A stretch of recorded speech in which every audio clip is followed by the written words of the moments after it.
Great. So I actually I want to ask you, because you were mentioning yesterday some reflections that you were having about throwing and catching and the, the flow of, connection and movement. I wonder if you want to speak to that. Yeah, I reflected on it as well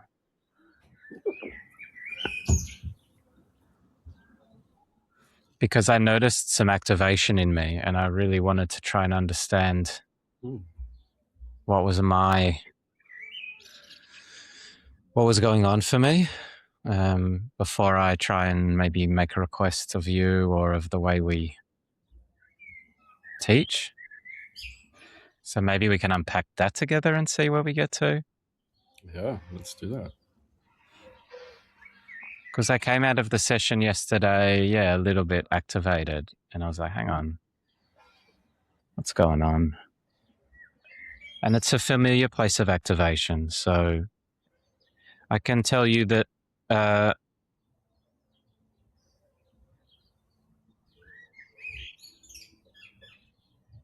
activation, which is this kind of contraction in me, I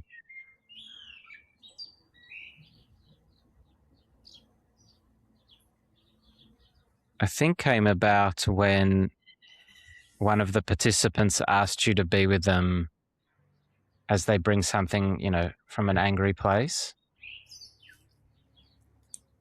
And you demoed that, how you can catch. You know what I'm talking about? Mm-hmm.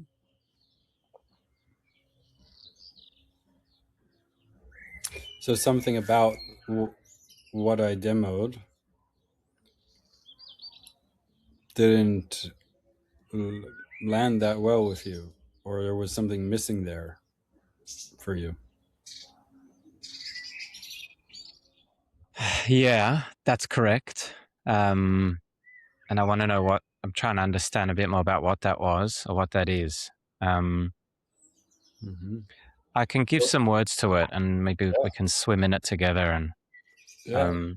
And I want to invite you to maybe disinhibit a little bit. thank you, man.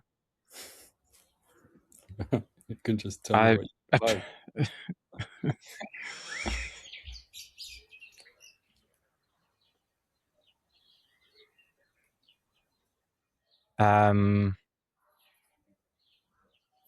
well, I've got a lot of care for your heart in me. So the disinhibiting is for me important to match that with care. Mm-hmm. Um, so that's alive. And let's see how we go. Like the words that come up for me are like be more real and more like there's a rigidity Mm-hmm. that for me that I am sensitive to Mm-hmm. in giving empathy and catching. Mm-hmm. And perhaps that sensitivity comes because I have a lot of rigidity in my kind of patterns in myself. And I can lock on to so let's call it a method or a way of being empathic or a way of being full stop and turn it into like this is the way I must do things in order to keep connection. And in the past, I've had done NVC courses with a range of people, and I've probably with rigidity and a lot of enthusiasm applied what I've understood in my relationships, particularly my intimate relationships, and gotten a message from the other person of like, stop, like, be you, stop doing something. Yeah. And that feels really kind of right and alive and juicy for me. And that's kind of, that's the longing for me. And,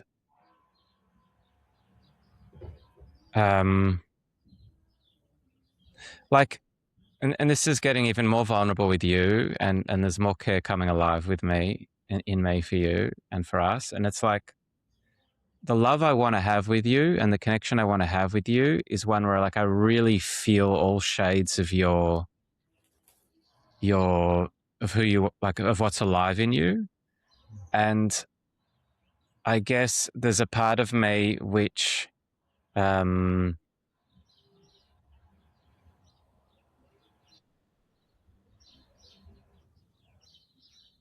I don't know if it's like I want you to get just like angry or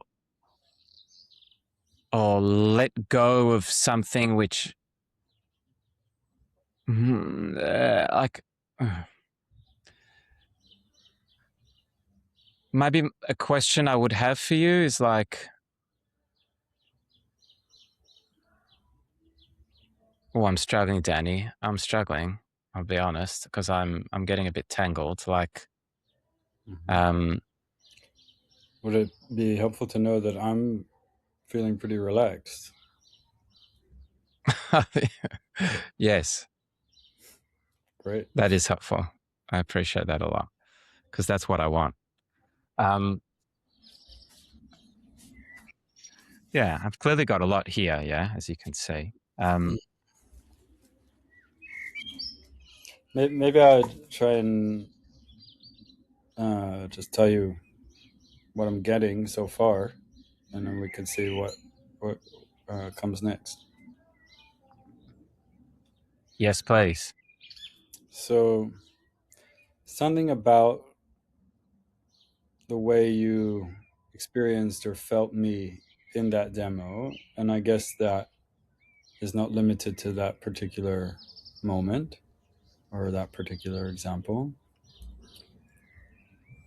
Um,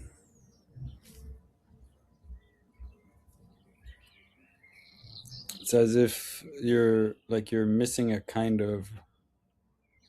of rawness that if you saw that you could relate to it more or trust me more, and you're Yeah. either sensing or wondering, am I in those places withholding something or kind of doing something that's covering over something else that uh, doesn't get expressed, that I don't make visible, like that. Yeah. It's definitely what you said about wanting to really be able to relate Mm-hmm. is big for me.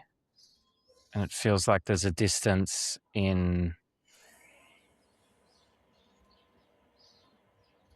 the intimacy that I want with you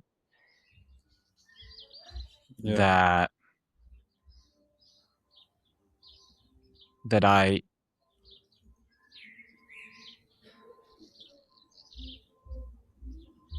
Hmm.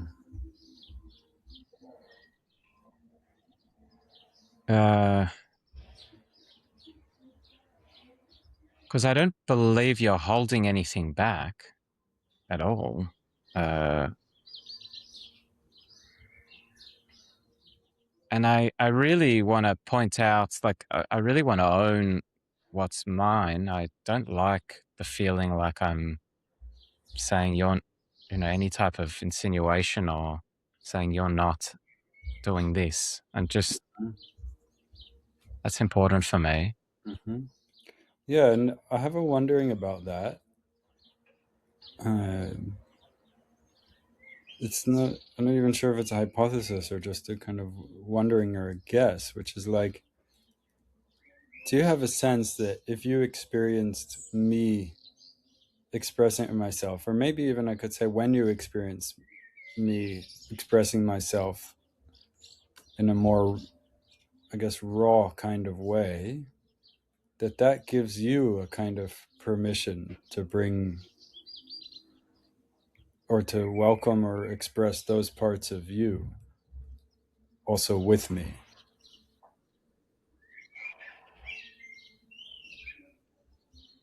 And that if you felt confident, welcoming, and expressing those parts of you with me, that would bring the kind of flow of intimacy that you'd like to have.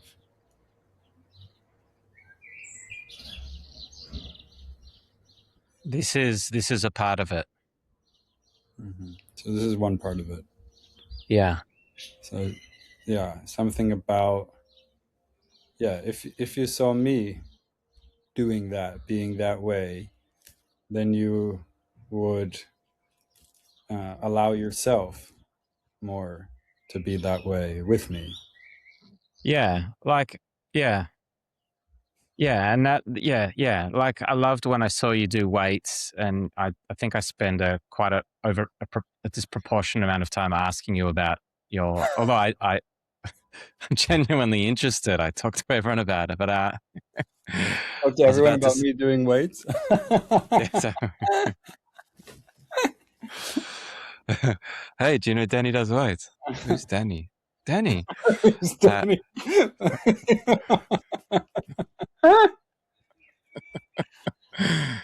uh, yeah, there's something about like you doing weights, or I'm trying to think of other examples, but that's just a good one where it's like, yeah, I can really, relate to that. And it's, yeah, I can hear you grunt or work out, or imagine you taking your creatine, and there's something freeing about that for me. And I really see how it's me creating, I think, quite a rigid or strict paradigm of you and perhaps of NVC. And that paradigm doesn't serve me because it's strict and doesn't allow everything in. And then when I see you kind of doing things which maybe aren't in the paradigm I've created of the NVC person and the empathy person, I'm like, yes, because it's like freeing and opening, and the paradigm dissolves, or this thing dissolves, and I can connect to you on more levels, which for some reason, yeah, I've put something over. Yeah, it's something like that. I'm not. It's Yeah, that. yeah. I think this is really juicy. So uh, here's how I see it. Yes. Yes. Having fun. Yeah, totally. Um, you want to connect with me in a more raw, alive, intimate, full way on a more regular basis, I would say, to acknowledge that we do have that. And yeah, if I'm really honest, which I will be, I think you're a bit exporting some of your responsibility onto me, which is to say, I mean, I also hear you acknowledging to some degree that, yeah, you put this cover on and you don't allow yourself the fullness of what you would allow. And if I were to be or do or express in a certain way, that would make it easier for you, or you wouldn't have to fully own and exercise your choice and your agency around how you are with me. So that's one part where I'm going to kind of Feeling throw, this is great. I'm loving this. yeah, I'm going to throw that ball back in your Yeah. court.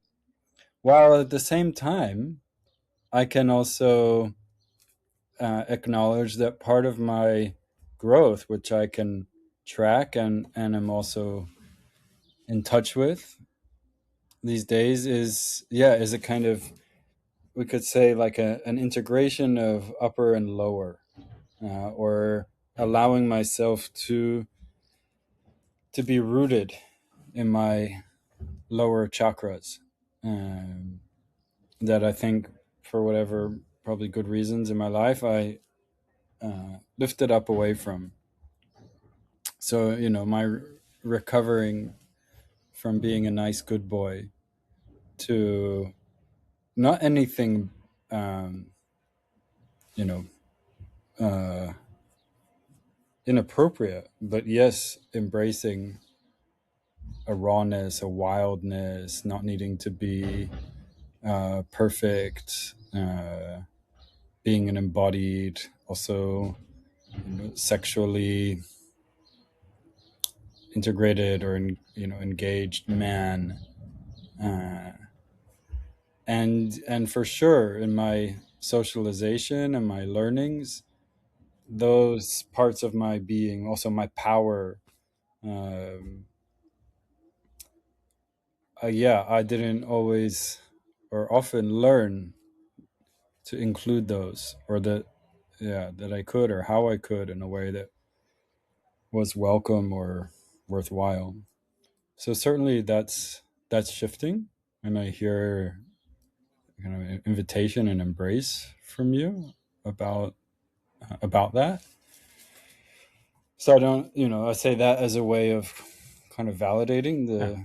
the feedback that you're giving. Um, and I think the particular example that you gave, that's my South African bit coming out. Example. Oh, just went straight in. Didn't even notice. But I think the particular example that you give from the teaching,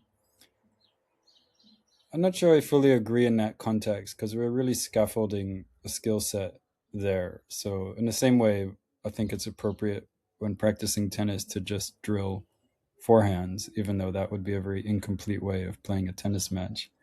I do think it makes sense at these early levels to isolate a particular way and train that. Um, Not to suggest that that is, which I think I even said in the session, the way to be, but it's one valuable skill and attunement to train very well. So, but I don't think that's the crux of what you're bringing, and I feel relatively confident about teaching that way. So, but I think the crux of what you're bringing is something real, which, uh, yeah, which we both have a part in. Yeah. So I'm how's that? fucking loving this. Hold on. Shut up, banana.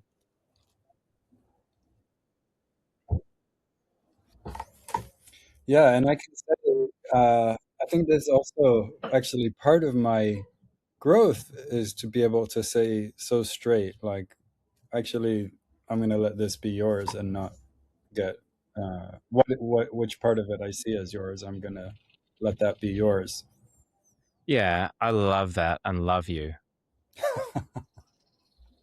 And you really did that. And for me, you're an example of a recovering people pleaser. And I feel like if there were stages on the road that you're further along than I am. And you're an example for me of how that can look. Um, because the way you've said that, what I loved actually, what really activated me was when you said, actually, I'm just going to tell you straight, and like activated me in a good way, like Hmm. brought me into connection with you. Hmm. And yeah, you said it. I just loved how you said it. It brought something really alive in me of like, what'd you say? Yeah, actually, you're You're you know, exporting. exporting. Yeah. Yeah, and that felt good to me also, that I could say that in a direct way, but not that defensive. Maybe a tiny bit, a kind of tiny healthy activation to say, actually, this is yours, but actually to be pretty clear about that inside myself. So and I think that's probably why you experience it in a positive way. That there was not a like an aggressive charge. It's just a kind of, no, this is yours, bro. Yeah, exactly. Yeah, Yeah. yeah, yeah. They're your dirty Andes, not mine. And, Yeah. and, Yeah. And this is great. Just to harp on that a little bit more, because I think, you know,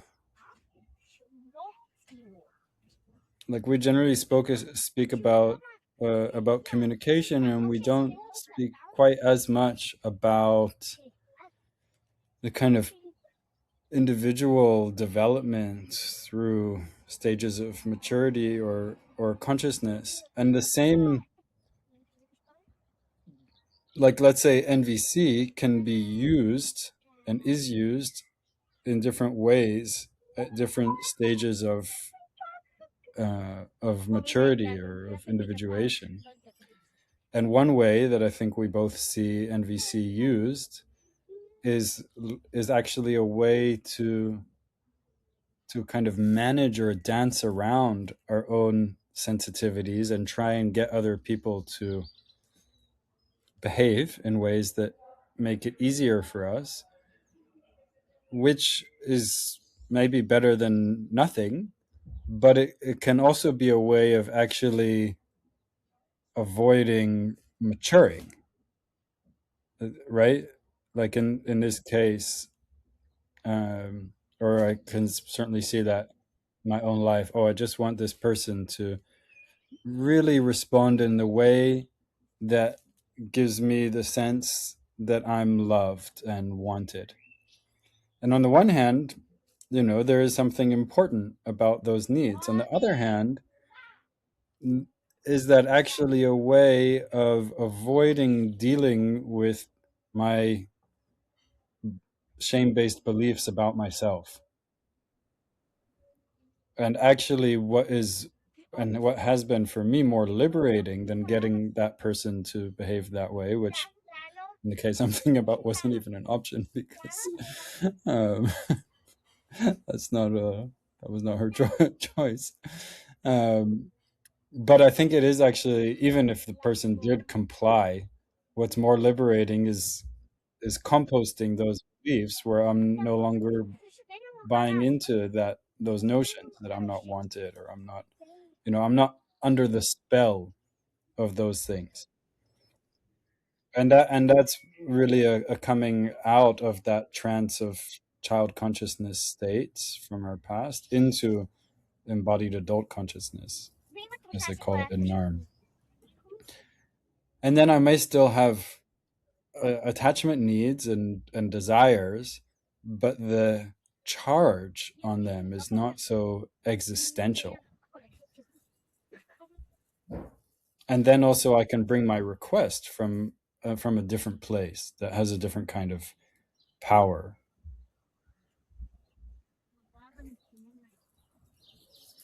And I think, yeah, so I'm certainly in an exploration of coming home and coming home to my healthy power.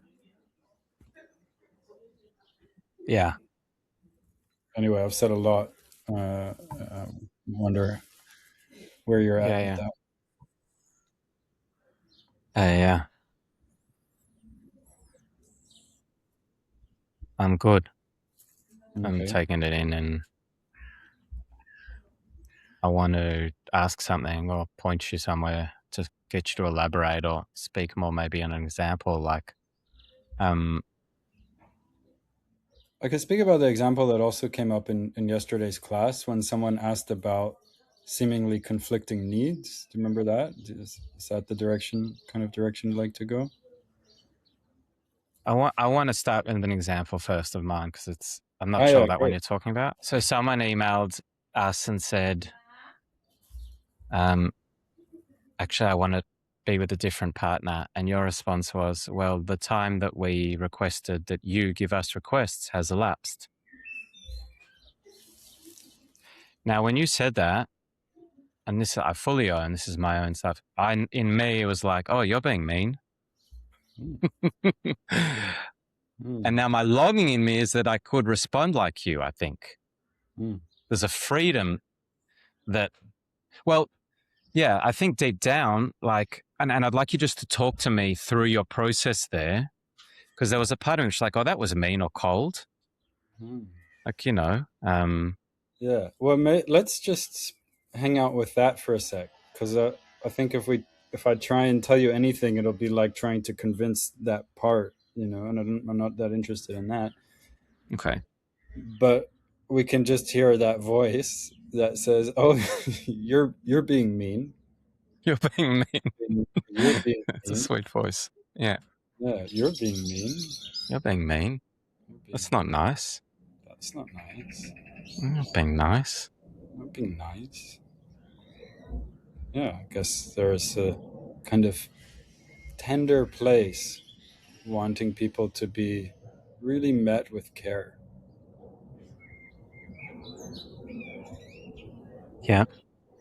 Uh, yeah, it feels like it was like a very small, young, almost child who is a bit um, Mm. naive Mm. and like So yeah, a sweet then child. yeah, I'll make some kind of meta process comments as we go along. 'Cause what I'm hearing now is that there's an interpretation there, right? The simple observation was just named an observation that, right? I had said send us a request within the next day or so, and this person sent it 2 or 3 days later, after I had already assigned the buddies, which is also irrelevant. If I hadn't done that yet, or you hadn't sent them out yet, then Right. why not? But this request came in after that. But what I'm hearing now, and this is so often the case, is a kind of hidden interpretation, right? And that's so much going on and shaping our reactivities. So I just stated a fact, not even with, as I remember it, that much charge to it, but somewhere in you, that younger part hears, uh, "Oh, you or this person doesn't matter," something like that. Does that resonate? Or there's no care here. Yeah, there's no care here. There's no Resonates more. care here. Yeah. Or not enough care. Yeah. Yeah, there's not enough care here. Yeah. Mm. Yeah. And that's interesting. You take a deeper breath just now, just as we named that. Yeah.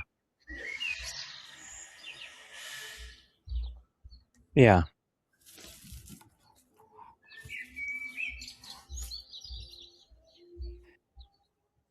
Yeah. Because like that voice in me, or that part,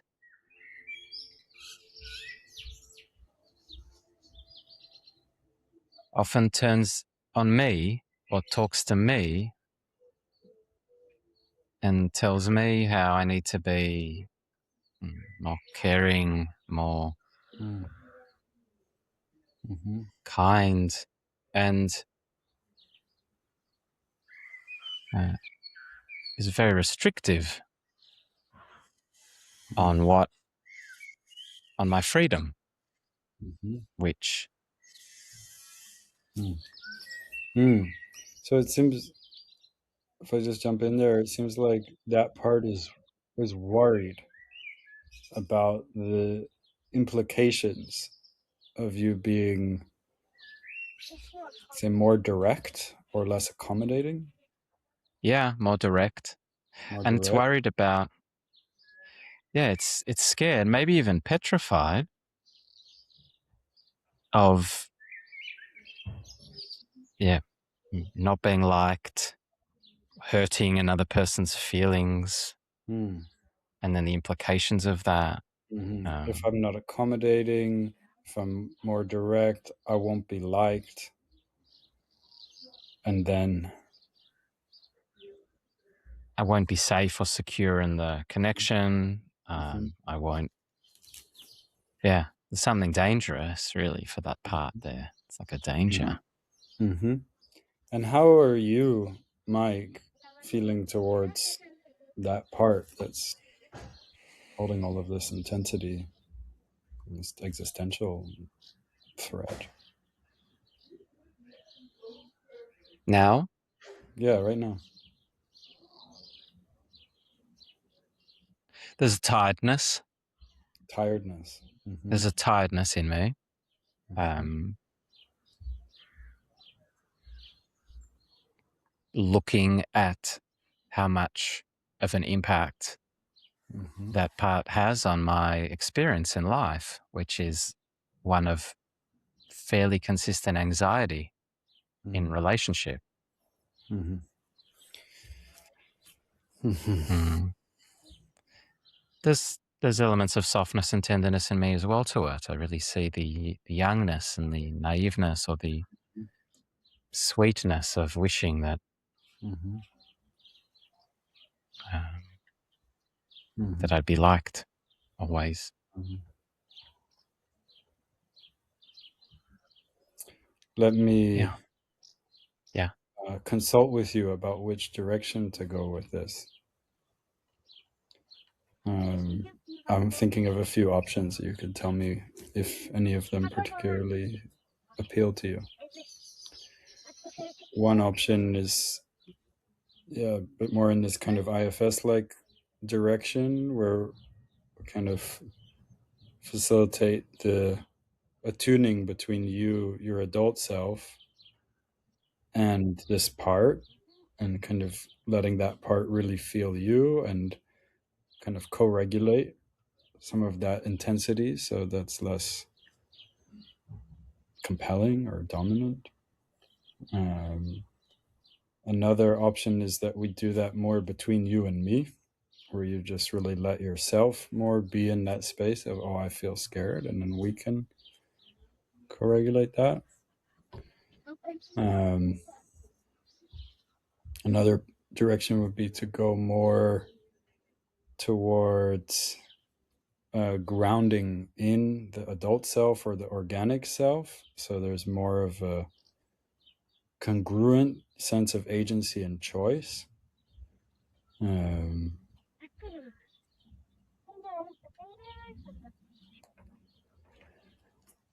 um,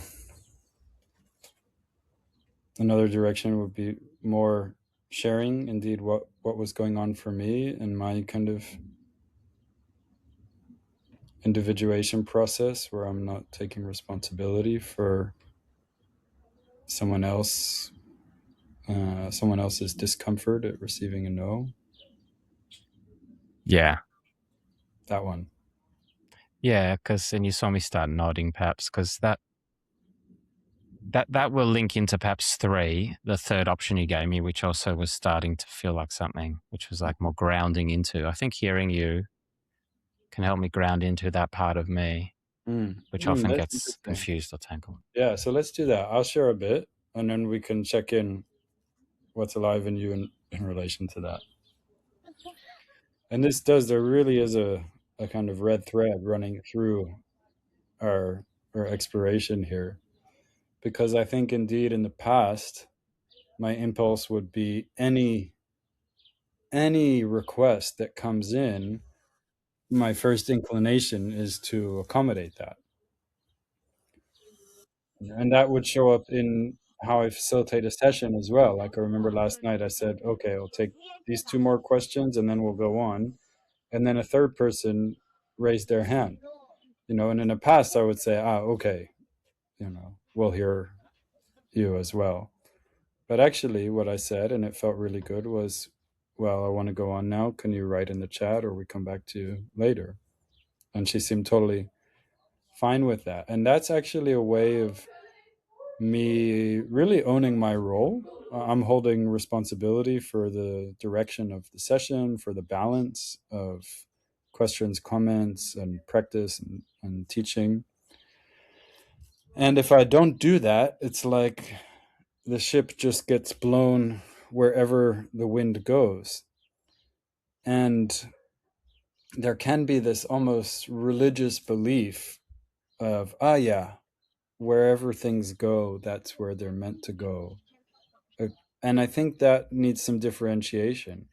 When is there a clear, emergent signal coming through that's organizing something that may be different than what I had planned, and knowing to recognize and honor that, versus when is it just, when is what seems to be organizing just that addiction to intensity, just more not having a particular uh, clear transmission. So it's my responsibility to own really what I'm in touch with, and what I sense um, is best in light of the considerations that I'm caring for. So coming back to this particular example, this request came in after we had sent out the partner assignment.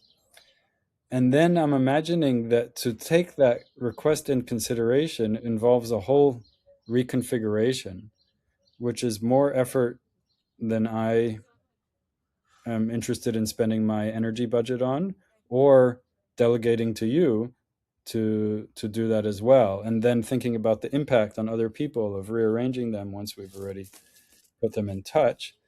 And there's also a kind of valuing of my own communication and request. If I say, hey, this is the deadline, and then I accommodate anything that comes in after that deadline, what's the point of me having set a deadline? What am I implicitly communicating about about what I say? And that's not to say I won't ever be flexible, but in this case, I set that with a very clear intentionality around how that supports us, and for exactly the reason that I just laid out. And so then I think it's important that if someone gets the feedback of, oh, I didn't honor or get my request inside the deadline, if they're just accommodated, they don't get the feedback that actually, oh, I need to pay attention to and respect the deadline. The feedback they get is, oh, I just share that whenever and I'll be accommodated. That means they're not, integrating or growing through that feedback. And I think that's one of the ways that accommodation can be problematic. And again, I'm not holding this as a hard and fast, oh, I don't ever accommodate.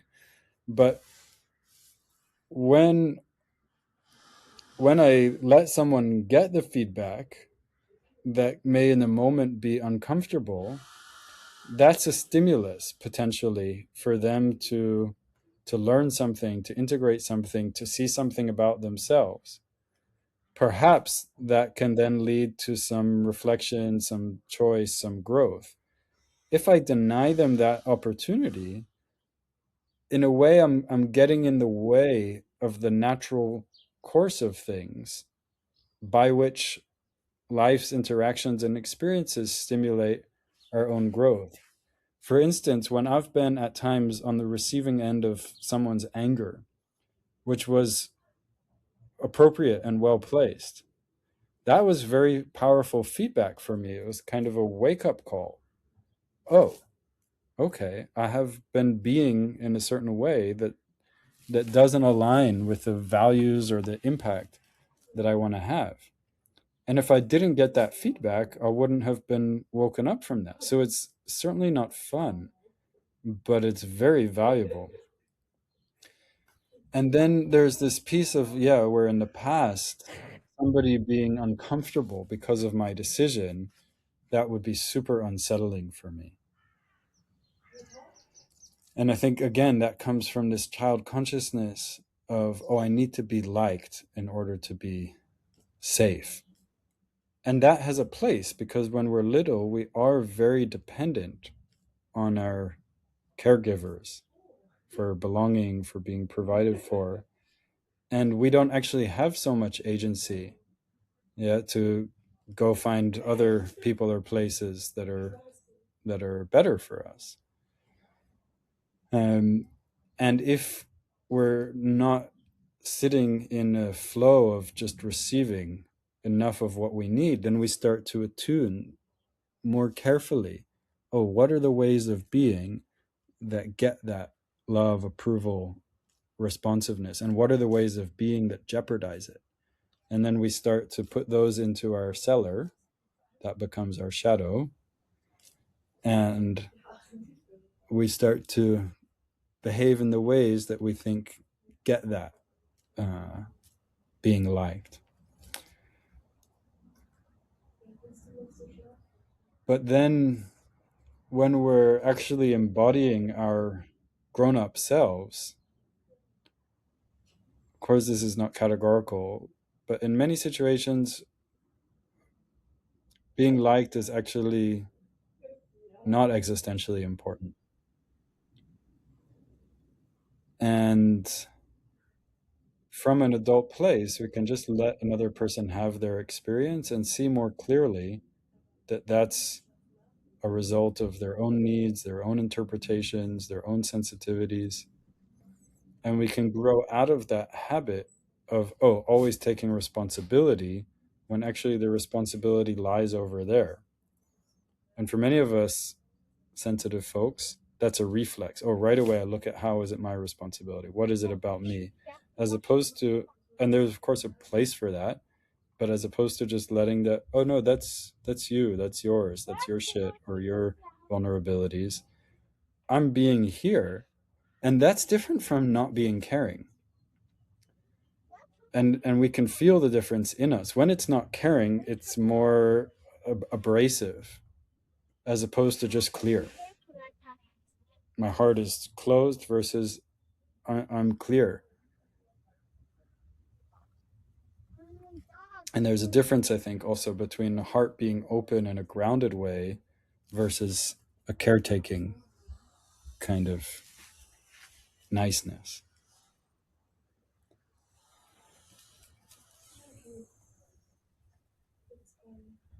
Yeah, that's an important point for me. The last one, being direct without, finding how can I be direct with care, and that care is,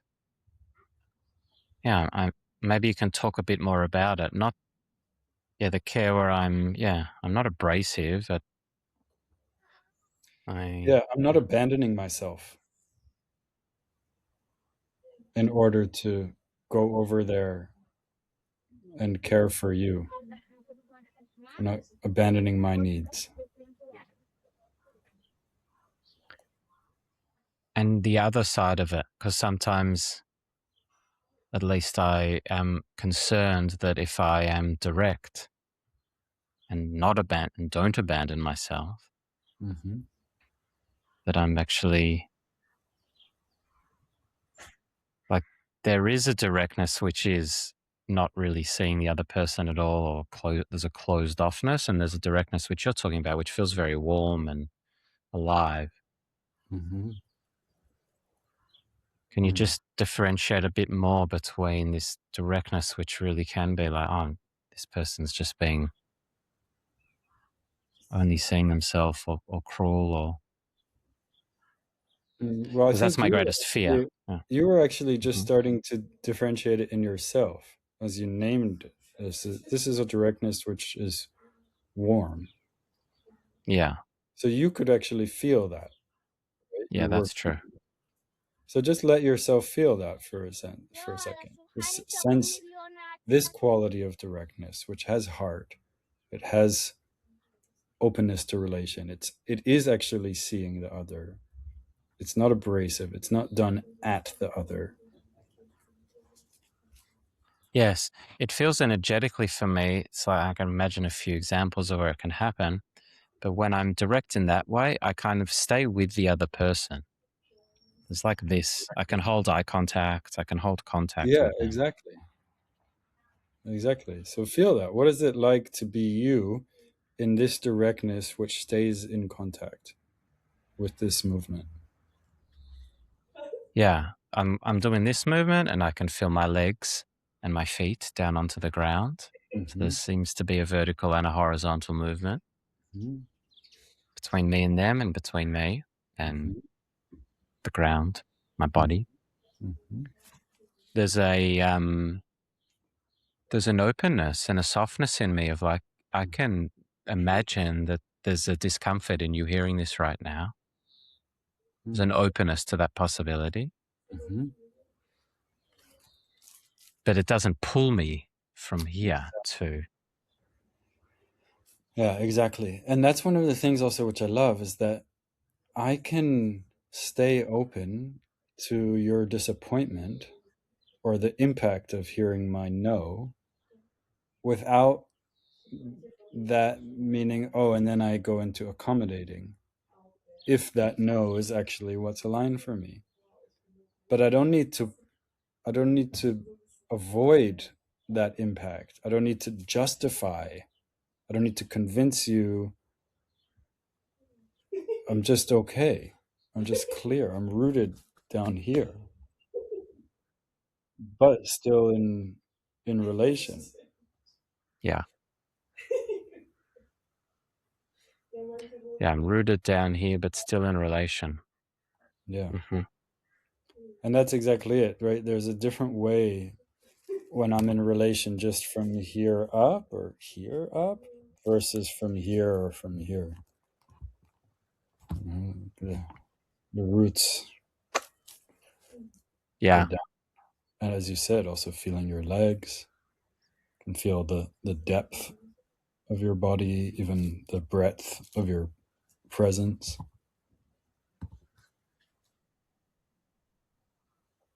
Mm.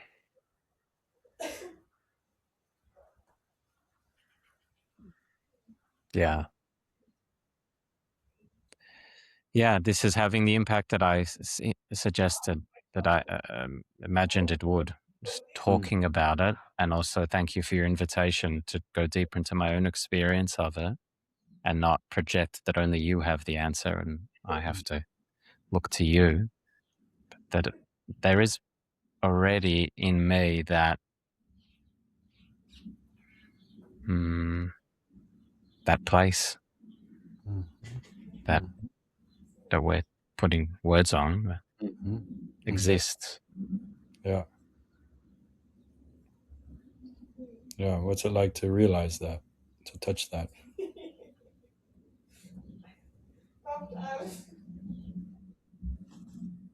It feels like the way I want to be and continue to be in relation. And I have a real respect. That moment in the class yesterday, when you held steered the ship and held it where you wanted to go, and said, actually, if you can perhaps come back to you or write it in the chat, but we're moving on.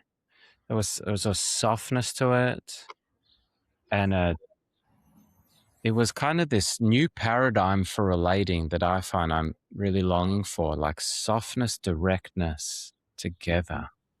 Mhm. Yeah. Somebody said that at a recent training that I gave in person. They said, what was it? Something about like, oh, you have this soft power. I'm not used to that. And I don't want to kind of, for people to have the wrong idea about soft, because it's not the kind of accommodating soft. It's not like, oh, I'm only speaking gently, but it's not domineering. I think that's the what's meant. Yeah, and maybe there's a better adjective for it because of the connotations that soft has. Because I did mean it as a powerful. Yeah, There was a tenderness to it, but a real yeah, I like that. clarity. Yeah, yeah, exactly. And that I think that actually maps well onto like attachment dynamics of what creates safety also for children. It's the children need to be attuned to, but they also need to feel someone there that they can rely on. Like in Hebrew, the word for authority, samchut, is from lismoch, like someone you can rely on, sometimes called natural authority. And we need both sometimes as a kind of reaction to that power over paradigm. It's all about attunement and, just, oh, well, what do you need and what do you want? But actually, it's so relaxing to have a sense of, oh, there's someone there I can rely on who's really got a clarity. It was holding an alignment, an attuned alignment, a wise presence, or a Mm. directed presence. So perhaps as we wrap up in a moment, maybe a question to finish with is for people who are like us and notice patterns of people pleasing, over accommodating. Mm. Can you talk to those people who are wanting to embody more of this? Um, I forgot how you used the soft power or clarity with tenderness. How can they continue on this exploration?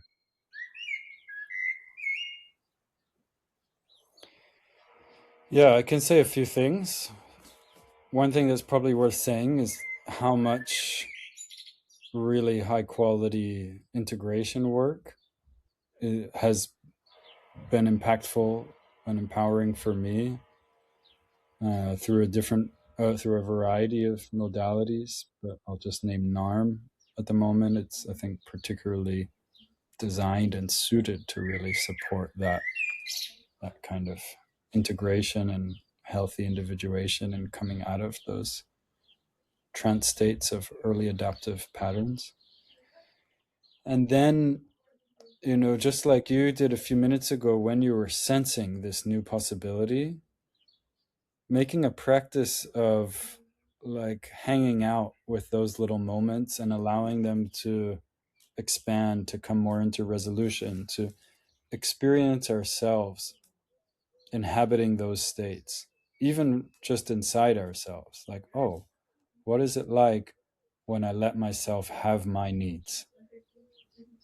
What is it like when I allow myself my own clarity? What's it like when I allow myself my anger? And all of those can be independent of what I express or what I do or don't. But first of all, just allowing that inside can allow a kind of straightening up and expanding into self. And then we might try little experiments of coming from that place and see, how does it feel? How does it go? What's it Mm. like when I am really clear and honest from that rooted and open place? Sometimes people say like strong back, soft belly, open front, but we need to have a clear boundary there as well. But we see, what is it like when I come from that place and maybe someone doesn't like my choice, and I let that be over there.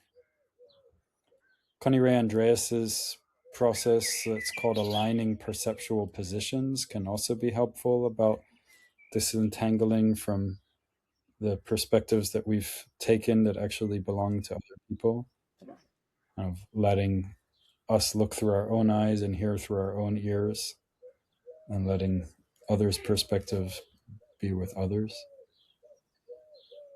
and just feeling the goodness and pleasure of really inhabiting our own individuated and still related posture.